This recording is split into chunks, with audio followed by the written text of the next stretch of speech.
Salam əziz izləyicilər, əziz abituriyentlər, xoş gördük sizləri.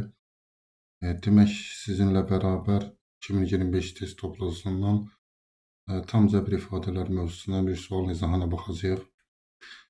Tutaq ki, burada bizə verilən bu ifadədə deyirəm ki, qəbul eləyəyim ki, tutaq ki, burada x bərabərdir 1 olarsa, belə deyək, 1 olarsa bu ifadə necə olacaq görək.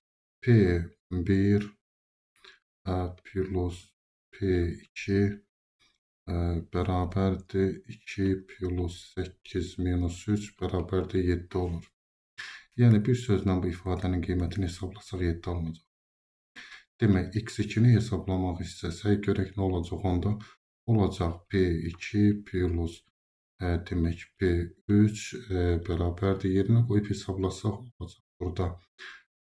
Deməli, 8 plus 16 minus 3 bərabərdir. Cavab olacaq burada 21.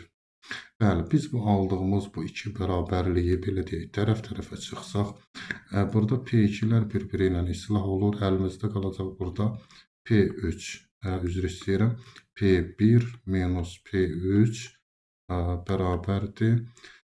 Bunları da bir-birindən çıxsaq qalacaq burada mənfi 14. Tamam. Və bizə bundan başqa daha bir bərabərlik verib. Yəni ki, P1 plus P3 bərabərdir 18 olduğu da verilir.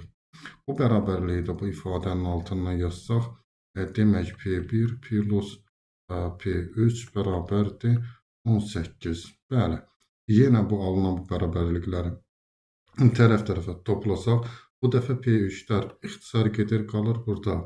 Demək, 2 P1 bərabərdir 4 olur və P1 bərabərdir 2 alınacaq. Cavab 2 olur. Diqqətlə izlədiyiniz üçün təşəkkür edirəm.